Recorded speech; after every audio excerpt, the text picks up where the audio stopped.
নমস্কার শ্রোতা বন্ধুরা, আমি মোনালিসা আর আমার এই সাহিত্য বৈঠক চ্যানেলে আপনাদেরকে শোনাতে এসেছি বাংলা সাহিত্যের কিছু অমূল্য গল্প ও কবিতা। আজকের গল্প অদম্য সাহসী ও পরোপকারী লালুকে নিয়ে। অমর কথাশিল্পী শরৎচন্দ্র চট্টোপাধ্যায়ের সেই অমর সৃষ্টি। আমাদের শহরে তখন শীত পড়েছে, হঠাৎ কলেরা দেখা দিল। তখনকার দিনে ওলা উঠার নামে মানুষ ভয়ে হতজ্ঞান হতো। কারো কলেরা হয়েছে শুনতে পেলে সে পাড়ায় আর মানুষ থাকতো না। মারা গেলে দাহ করার লোক পাওয়া দুষ্কর হতো। কিন্তু সে দুর্দিনেও আমাদের ওখানে একজন ছিলেন যার কখনো আপত্তি ছিল না। গোপাল খুড়ো তাঁর নাম। জীবনের ব্রত ছিল মরা পোড়ানো। কারো অসুখ শক্ত হয়ে উঠলে তিনি ডাক্তারের কাছে রোজ সংবাদ নিতেন। আশা নেই শুনলে খালি পায়ে গামছা কাঁধে তিনি ঘন্টা দুই আগেই সেখানে গিয়ে উপস্থিত হতেন। আমরা জন কয়েক ছিলাম তার চেলা। মুখ ভার করে বলে যেতেন, ওরে আজ রাত্রিটা একটু সতর্ক থাকিস, ডাকলে যেন সাড়া পাই। রাজদ্বারে শ্মশানে চ, শাস্ত্রবাক্য মনে আছে তো? আগে আছে বই কি, আপনি ডাক দিলেই গামছা সমেত বেরিয়ে পড়ব। বেশ বেশ, এই তো চাই।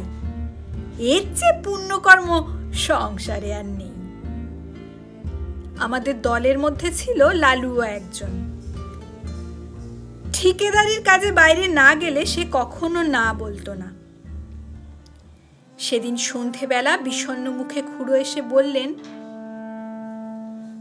বিষ্টু পণ্ডিতের পরিবারটা বুঝি রক্ষে পেলে না। আমরা সবাই চমকে উঠলাম। অতি গরিব বিষ্টু ভট্টাচার্যের কাছে বাংলা স্কুলে আমরা ছেলেবেলায় পড়েছিলাম। নিজে সে চিররুগ্ন এবং চিরদিন স্ত্রীর প্রতি একান্তভাবে নির্ভরশীল। জগতে নিজের বলতে কেউ নেই।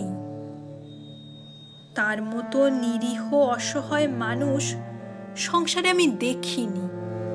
রাত্রি আন্দাজ 8টা। দড়ির খাটে বিছানা সমেত পণ্ডিত গৃহিণীকে আমরা ঘর থেকে উঠানে নামালাম। পণ্ডিত মশাই ফ্যাল ফ্যাল করে চেয়ে রইলেন। সংসারে কোনো কিছুর সঙ্গে সে চাহনির তুলনা হয় না এবং সে একবার দেখলে সারা জীবনে ভোলা যায় না। মৃতদেহ তোলবার সময় পণ্ডিত মশাই আস্তে আস্তে বললেন, আমি সঙ্গে না গেলে মুখাগ্নির কি হবে? কেউ কিছু বলার আগেই লালু বলে উঠল, ও কাজটা আমি করব পণ্ডিত মশাই। আপনি আমাদের গুরু, সেই সম্পর্কে উনি আমাদের মা। আমরা সবাই জানতাম শ্মশানে হেঁটে যাওয়া তার পক্ষে অসম্ভব। বাংলা স্কুল মিনিট 4 পথ। হাঁপাতে হাঁপাতে সেটুকু আসতেও তার আধ ঘন্টার বেশি সময় লাগত।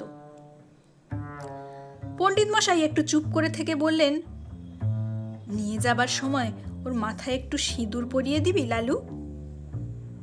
নিশ্চয়ই দেব পণ্ডিত মশাই, নিশ্চয়ই দেব বলে সে এক লাফে ঘরে ঢুকে কৌটো বার করে আনলো এবং যত সিঁদুর ছিল সমস্তটাই মাথায় ঢেলে দিল।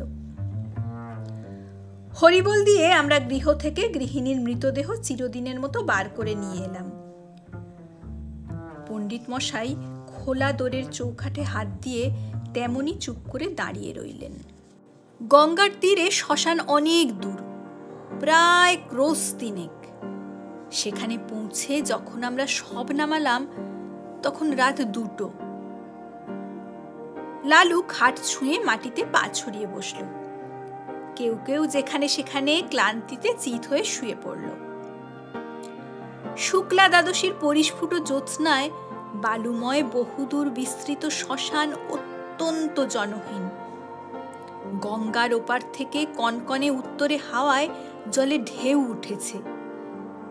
তার কোনো কোনোটা লালুর পায়ের প্রায় নিচে পর্যন্ত আছাড় খেয়ে পড়ছে। শহর থেকে গরুর গাড়িতে পোড়াবার কাঠ আসে, কি জানি সে কতক্ষণে পৌঁছবে।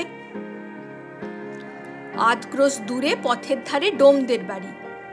আসার সময় আমরা তাদের হাঁক দিয়ে এসেছি।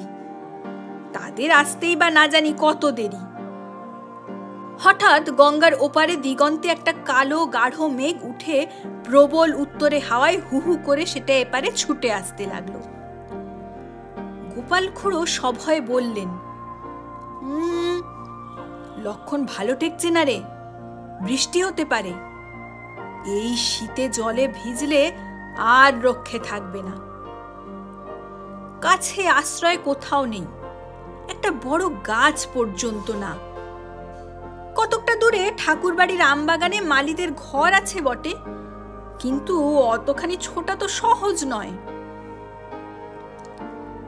দেখতে দেখতে আকাশ গেল ছেয়ে, চাঁদের আলো ডুবলো অন্ধকারে। ওপার থেকে বৃষ্টি ধারার শোঁ শোঁ শব্দ এলো কানে, ক্রমশ সেটা আরো কাছে এসে উঠল। আগাম 2-10 ফোঁটা সকলের গায়ে এসে পড়ল তীরের মতো। কি করি ভাবতে ভাবতেই মুষলধারায় বৃষ্টি নেমে এলো। মরা রইল পড়ে।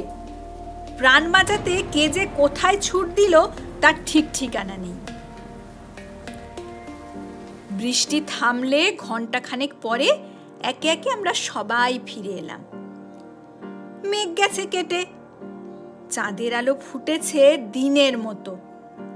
ইতিমধ্যে গরুর গাড়ি এসে পৌঁছেছে। গাড়োয়ান কাঠ এবং শবদাহের অন্যান্য উপকরণ নামিয়ে দিয়ে ফিরে যাবার উদ্যোগ করছে, কিন্তু ডোমদের দেখা নেই। গোপাল খুড়ো বললেন, ও বেটারা ওই রকম, শীতে ঘর থেকে বেরোতেই চায় না। মুনি বলল, কিন্তু লালু এখনো ফিরল না কেন? সে যে বলেছিল মুখে আগুন দেবে। ভয়ে বাড়ি পালালো না তো? খুড়ো লালুর উদ্দেশ্যে রাগ করে বললেন, ওটা ওই রকমই। যদি এতই ভয় মরা ছুঁয়ে বসতে গেলি কেন? আমি হলে বজ্রাঘাত হলেও মরা ছেড়ে যেতাম না। ছেড়ে গেলে কি হয় খুড়ো? কি হয়? কত কি। আরে শ্মশান ভূমি কিনা। শ্মশানে একলা বসে থাকতে আপনার ভয় করতো না? ভয় আমার? অন্তত 1000টা মরা পুড়িয়েছি, জানিস? এরপরে মনি আর কথা বলতে পারল না, কারণ সত্যি খুড়োর গর্ব করা সাজি। শ্মশানে গোটা 2 কোদাল পড়েছিল। খুড়ো তার একটা তুলে নিয়ে বললেন, আমি চুলোটা কেটে ফেলি, তোরা হাতাহাতি করে কাঠগুলো নিচে নামিয়ে ফেল। খুড়ো চুলি কাটছেন, আমরা কাঠ নামিয়ে আনছি। নরু বলল, আচ্ছা, মরাটা ফুলে যেন দুগুণ হয়েছে না? খুড়ো কোনো দিকে না তাকিয়েই জবাব দিলেন, ফুলবে না? লেপ কাঁথা সব জলে ভিজেছে যে। কিন্তু তুলো জলে ভিজলে তো চুপসে ছোট হয়ে যাবে খুড়ো, ফুলবে না তো? খুড়ো রাগ করে বললেন, তোর ভারী বুদ্ধি, যা করছিস কর। কাঠ বহা প্রায় শেষ হয়ে এলো। নরুর দৃষ্টি ছিল বরাবর খাটের প্রতি। হঠাৎ সে থমকে দাঁড়িয়ে বলল, খুড়ো, মরা যেন নড়ে উঠল। খুড়োর হাতের কাজ শেষ হয়েছিল। কোদালটা ছুঁড়ে ফেলে দিয়ে বললেন, তোর মতো ভীতু মানুষ আমি কখনো দেখিনি নরু। তুই আসিস কেন এসব কাজে? যা, বাকি কাঠগুলো আন, আমি চিতাটা সাজিয়ে ফেলি। গাধা কোথাকার। আবার মিনিট 2 গেল। এবার মনি হঠাৎ চমকে উঠে 5-7 পা পিছিয়ে দাঁড়িয়ে সভয়ে বলল, না খুড়ো, গতিক ভালো ঠেকছে না, সত্যি মরাটা যেন নড়ে উঠল। খুড়ো এবারে হা হা করে হেসে উঠলেন। ছোঁড়ার দল, তোরা ভয় দেখাবি আমাকে, যে 1000-এর উপর মরা পুড়িয়েছে তাকে? ওই দেখুন, আবার নড়ছে। হ্যাঁ, নড়ছে, ভূত হয়ে তোকে খাবে বলে। মুখের কথাটা তার শেষ হলো না, হঠাৎ লেপ কাঁথা জড়ানো মরা হাঁটু গেড়ে খাটের উপর বসে ভয়ঙ্কর বিশ্রী ঘোনা গলায় চেঁচিয়ে উঠল, না না, নরুকে না, গোপালকে খাবো। ওরে বাবা রে, আমরা সবাই মারলাম ঊর্ধ্বশ্বাস দৌড়। গোপাল খুড়োর সামনে ছিল কাঠের স্তূপ। তিনি উপরের দিকে আমাদের পিছনে ছুটতে না পেরে ঝাঁপিয়ে গিয়ে পড়লেন গঙ্গার জলে। সেই কনকনে ঠান্ডা এক বুক জলে দাঁড়িয়ে চেঁচাতে লাগলেন, বাবা গো, গেছি গো, ভূতে খেয়ে ফেললে গো, রাম রাম রাম।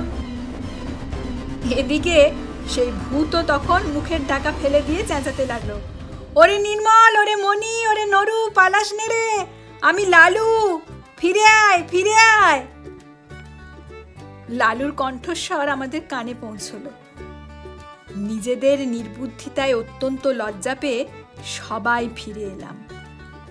গোপাল খুড়ো শীতে কাঁপতে কাঁপতে ডাঙায় উঠলেন। লালু তার পায়ের ধুলো নিয়ে সলজ্জে বলল, সবাই জলের ভয়ে পালালো, কিন্তু আমি মরা ছেড়ে যেতে পারলাম না, তাই লেপের মধ্যে ঢুকে পড়েছিলাম। খুড়ো বললেন, বেশ করেছিলে বাবা, খাসা বুদ্ধি করেছিলে। এখন যাও, ভালো করে গঙ্গা মাটি মেখে চান করনি। এমন শয়তান ছেলে আমি আমার জন্মে দেখিনি। তিনি কিন্তু মনে মনে তাকে ক্ষমা করলেন। বুঝলেন, এত বড় ভয় শূন্যতা তাঁর পক্ষেও অসম্ভব। এই রাতে একাকী শ্মশানে কলেরার মরা, কলেরার বিছানা, এসব সে গ্রাহ্যই করল না। মুখে আগুন দেবার কথায় খুড়ো আপত্তি করলেন, না, সে হবে না, ওর মা শুনতে পেলে আর আমার মুখ দেখবে না। শবদাহ শেষ হলো। আমরা গঙ্গায় স্নান সেরে যখন বাড়ি ফিরলাম, তখন সেই মাত্র সূর্যোদয় হয়েছে। আজকের নিবেদন এই পর্যন্তই। কেমন লাগলো কমেন্টের মাধ্যমে অবশ্যই জানাবেন কিন্তু। পরের দিন আবার আসব নতুন একটি কবিতা অথবা গল্প নিয়ে। সাহিত্য বৈঠক চ্যানেলের গল্প ও কবিতা পাঠ যদি আপনাদের ভালো লেগে থাকে, লাইক, শেয়ার ও সাবস্ক্রাইব করতে ভুলবেন না যেন।